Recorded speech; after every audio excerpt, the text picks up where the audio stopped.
JP power के अंदर आज 17 रुपये 83 पैसे का इसने लो लगा दिया। अचानक से एंड में इसने फिर 20 रुपये करीब का अपना हाई लगा दिया। जी को बहुत अमीर बनना है तो वो इन कंपनियों के मार्केट कैप से ऊपर जाकर बनेंगे। इसमें एक राज छुपे हैं मार्केट कैप के ऊपर जाने से, यानी कि कंपनी अच्छा वर्क करेगी, अच्छा वर्क करते हैं उसमें वो सफल होते हैं क्योंकि वो अपना प्रॉफिट आगे बुक कर लेते हैं, और कुछ लोग उसमें फंस जाते हैं। अब एक निवेश होता है कंपनी की क्वालिटी को जानकर करना। कल बहुत ज़्यादा निवेश हुआ होगा, नहीं समझ रहे ना आप, मैं फिर समझा रहा हूँ। चलती मार्केट में जब आपके कानों में ये न्यूज़ आ गई, आपके आंखों में न्यूज़ आ गई कि अडानी जी, सुजलॉन एनर्जी अभी बीच में काफ़ी तेज़ी के बाद फिर ढीला सा पड़ गया है, क्या अब Q4 की राह दिख रही है?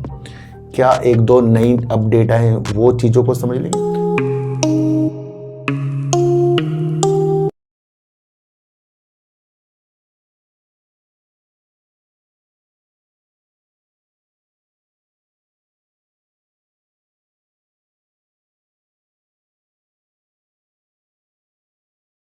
नमस्कार, मैं स्वागत करता हूं आपका अपने ही चैनल पर जिसका नाम है सार्थक बाजार से।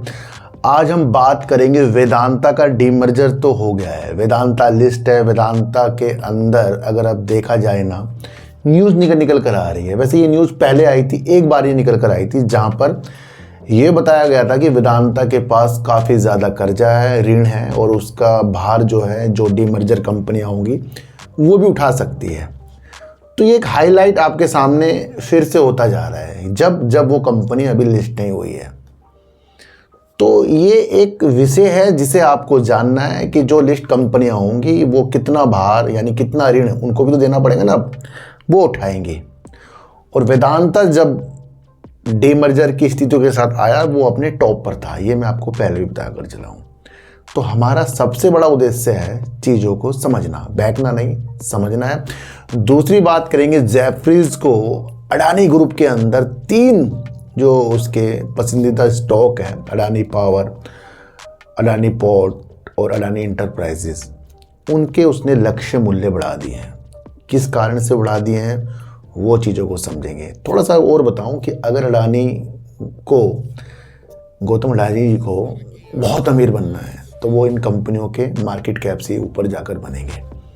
इसमें एक राज छुपे हैं मार्केट कैप के ऊपर जाने से, यानी कि कंपनी अच्छा वर्क करेगी, अच्छा वर्क करेगी तो शेयर प्राइस ऊपर होंगे, शेयर प्राइस ऊपर होंगे तो मार्केट कैप बढ़ जाएगा, और जब मार्केट कैप बढ़ जाएगा तो अडानी जी की स्थितियाँ और बेहतर हो जाएंगी। अब तो और ज़्यादा स्थितियाँ बेहतर हो जाएंगी। बंगाल की तरफ जो इनका बहुत बड़ा निवेश जो है और भी बढ़ सकता है, ये मैंने आपको कल समझाया था। तो उस बारे में बात करेंगे कि क्यों जेफरीज को क्या चीज़ें अच्छी लगी हैं। सुजलॉन एनर्जी अभी बीच में काफ़ी तेज़ी के बाद फिर ढीला सा पड़ गया है, क्या अब Q4 की राह दिख रही है? क्या एक दो नई अपडेट आए, वो चीज़ों को समझ लेंगे। और बात करेंगे हम जेपी पावर के अंदर आज 17 रुपये 83 पैसे का इसने लो लगा दिया। अचानक से एंड में इसने फिर 20 रुपये करीब का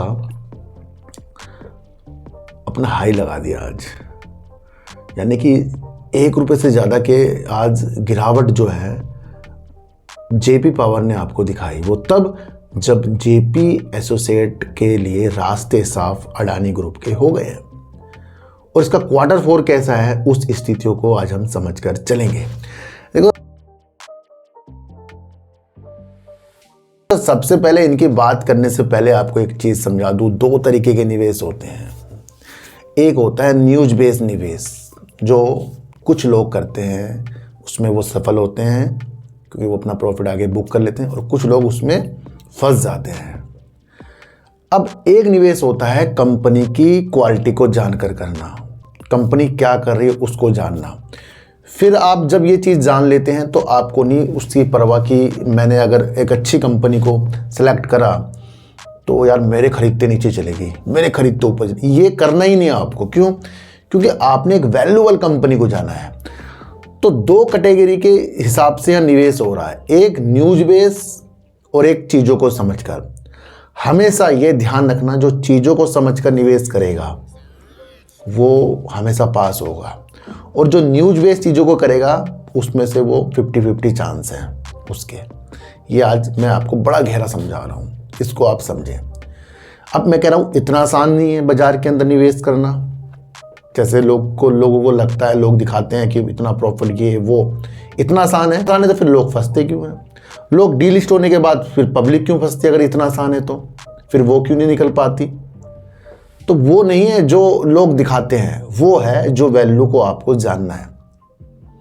विजय केडिया साहब अगर किसी कंपनी के अंदर निवेश करेंगे तो वो वैल्यू जानकर कर दिया। अब उसकी न्यूज से हम किस चीज तरीके से वो समझ रहे हैं, वो हमारे लिए न्यूज बन गई। अब उस न्यूज से 50% लोग अपना पैसा कमा सकते हैं आगे बढ़कर, और 50 लोग उसके अंदर इन्वॉल्व हो सकते हैं बाद में। यार ये तो उसने खरीदा था, वो तो बेच कर चले गए। फिर हमारे सामने ये चीज़ें आ जाती हैं। तो पहले सोचो, आसान ये बाजार बिल्कुल भी नहीं है जैसे लोग दिखाते हैं। अगर न्यूज़ चीज़ किसी के अंदर चल रही है तो वो न्यूज़ जो है उकसा रही है, अलग नीतियाँ दिखा रही है, इंतजार करवा रही है, वेट इतना करवा रही है कि हाँ ये सब कुछ अच्छा हो जाएगा, और वैसा फिर बाजार में हमें होता हुआ नहीं देखने को मिलता।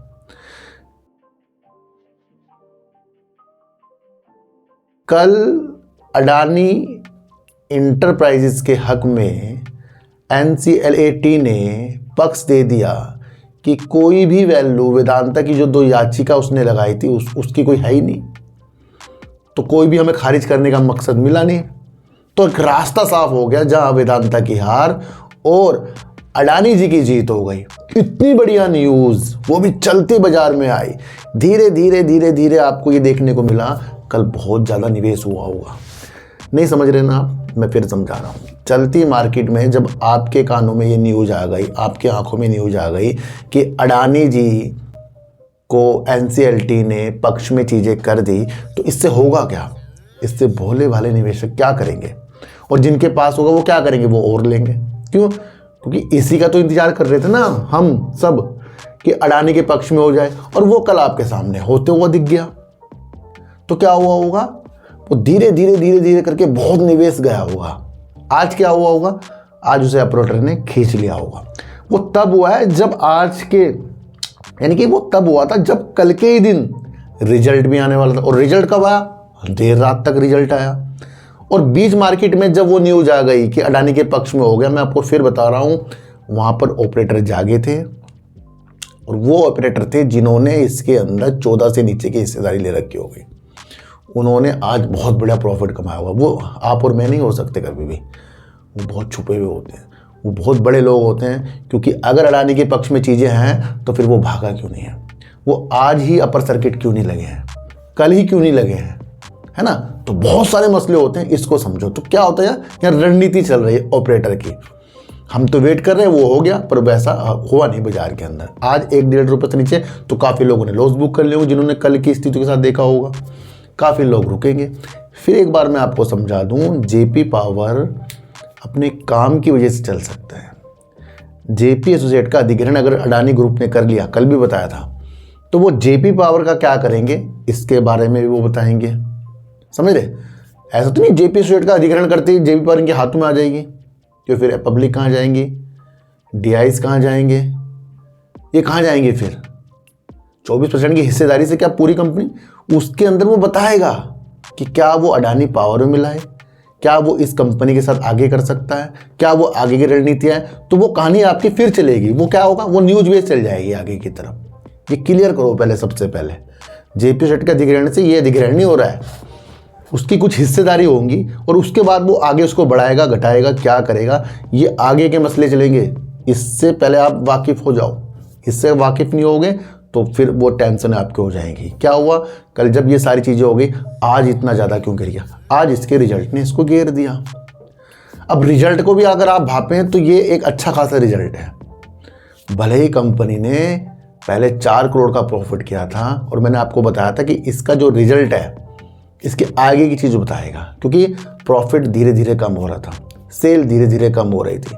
4 करोड़ करीब का पहले प्रॉफिट था, वो कम हो गया बहुत। तो इस बार क्या हुआ? इस बार लॉस हो गया ज़्यादा। समझ रहे हो? तो ये वो नीति थी, इसको आपको समझना है। तो ये आज रिजल्ट के कारण गिरा है, और आगे क्या है, इतना बड़ा जो काम हुआ है NCLT वाला, तो इसकी भी कुछ चीज़ें आगे होंगी, निकल के आएंगी इसमें कुछ ना कुछ चीज़ें, आप समझ कर चल रहा। मार्च 2025 में 1341 करोड़ की सेल थी, 156 करोड़ का प्रॉफिट था। अब इसने 1583 करोड़ का जून 2025 में सेल कर दी थी, पर वहाँ से लगातार गिर रही थी सेल। दिसंबर 2025 में 1156 करोड़ की सेल हो गई थी, जो ये देखने को मिल रहा था कि सेल भी कम हो रही है, प्रॉफिट भी कम हो रहा है।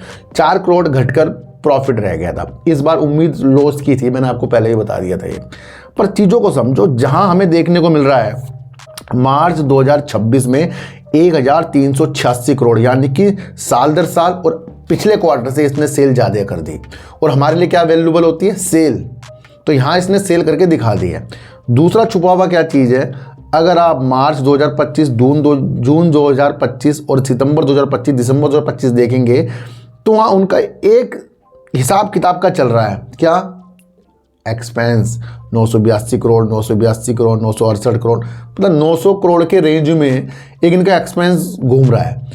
इस बार मैं आपको बताऊं, अगर यही इनका एक्सपेंस होता तो ये प्रॉफिट और ज़्यादा हो जाता, है ना। तो क्या हुआ, 13 करोड़ का लॉस हो गया इन्हें। क्यों, क्योंकि 1265 करोड़ का कंपनी ने इस बार एक्सपेंस किया है, जो पिछले कई क्वार्टर से ज़्यादा किया है। तो एक कारण आप ये भी समझ सकते हैं कि एक्सपेंस का ज़्यादा होना कंपनी की आगे की परियोजना के तरफ भाग लेना, आगे के काम का विस्तार करना, ये भी हो सकता है इसके अंदर। पर एक्सपेंस बढ़ने से, खर्चे बढ़ने से कंपनी का 13 करोड़ का लॉस आ गया है। और यही वो चीज़ है कि जहाँ घटते क्रम में जो इनका प्रॉफिट आ रहा था वो लॉस में तब्दील हो गया। तो ये मेरे हिसाब से रिजल्ट इनका देखा जाए तो सही है। वैसे तो अगर आप लोग कहेंगे सही बता रहे हो भैया, जो चीज़ दिख रही है मैं वो बताता हूँ। वोडाफोन आइडिया की मैं अंदर जो पॉजिटिव चीज़ चल रही है तो कोई तो बता रहा हूँ, कल निगेटिव हो जाएगा, निगेटिव बता देंगे। इसमें मैंने आपको समझा दिया कि जेपी पावर को आप अलग ढंग से देखें कि जेपी एसोसिएट का अधिग्रहण करने के बाद अब इसके साथ अडानी जी क्या कर सकते हैं, हमारे लिए ये मकसद है। दूसरा आपको क्या नहीं भूलना है, दूसरा इसका शेयर होल्डिंग पैटर्न आपको नहीं भूलना है। क्यों नहीं, क्योंकि 24% की जो हिस्सेदारी वो है जेपी एसोसिएट की, वो अधिग्रहण होता है, वो उसके बाद हो जाएगा। एफआईज इसके अंदर 6.58% है, डीआईज इसके अंदर 17.03% है, और डीआईज को भी आपको पता है पैसा चाहिए। पब्लिक इसके अंदर 52.38% है। तो आपका ध्यान यहाँ रहना चाहिए, सबसे ज़्यादा इसके अंदर भी पब्लिक है, जैसे जेपी एसोसिएट में जी। तो इसके शेयर होल्डिंग पैटर्न से आपको समझ कर रहना है, थोड़ा बताना भी पड़ता है जहाँ हमें सच्चाई का पता लगे। और ऐसी कुछ सच्चाई तो पता नहीं लगा रहा हूँ मैं आपको, कुछ अलग बता रहा हूँ। सब न्यूज में है, सब स्क्रीनर में है, वो देखकर मैं आपको बता रहा हूँ।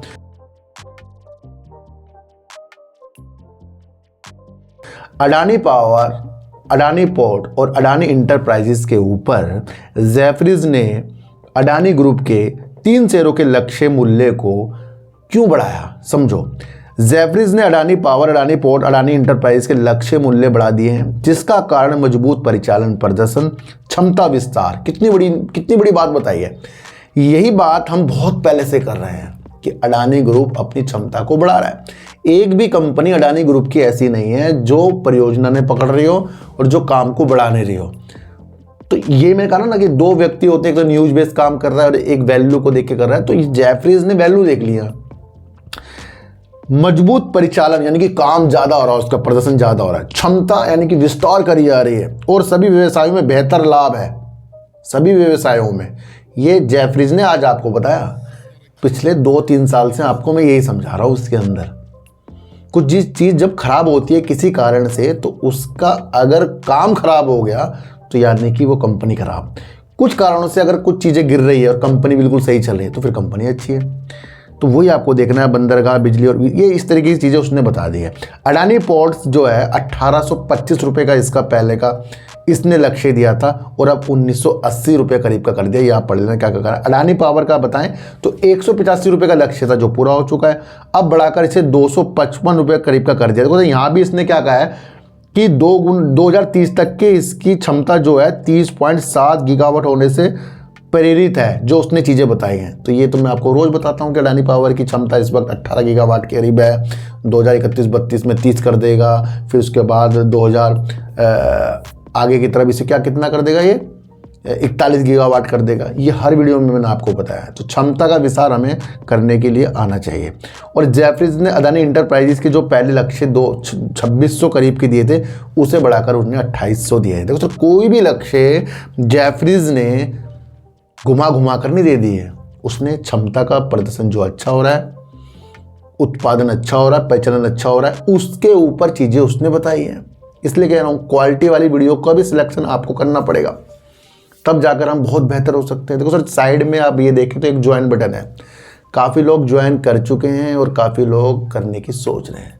अगर ज्वाइन बटन से अगर हमारा विस्तार हो रहा है, माइंड बढ़ रहा है, चीज़ें अच्छी अच्छी मैं आपके लिए और लेकर आऊँगा, जिससे आप और ज़्यादा संवरें, अपने को संभालें और आगे की दिशा देखें, तो ये इससे अच्छी बात क्या होगी। जुड़े रहेंगे हम, एक दूसरे से मिले रहेंगे, तो बहुत कम इसकी एक अमाउंट है ज्वाइन की, आप देख सकते हैं। दूसरा कमेंट अगर आप देखें तो वहाँ पर एक साइड में आता है, कमेंट तो करें आप, उसके साइड में आता है हाइप का बटन, उसे भी आप दबाएं ताकि ज़्यादा से ज़्यादा लोगों के पास यूट्यूब मेरी वीडियो भेजें। तो आप ये काम दो आपको करने पड़ेंगे। सुजलोन एनर्जी के अंदर फिर से ठंडा सा पड़ गया मामला। क्या इसके अंदर अब ट्रिगर पॉइंट है, आप सबसे पहले ये चीज़ देखें। देखो, सबसे पहले मैं अगर आपको बताऊं तो इसके पास एक बहुत मजबूत ऑर्डर बुक है जो 6.4 गीगावाट की क्षमताओं के साथ है।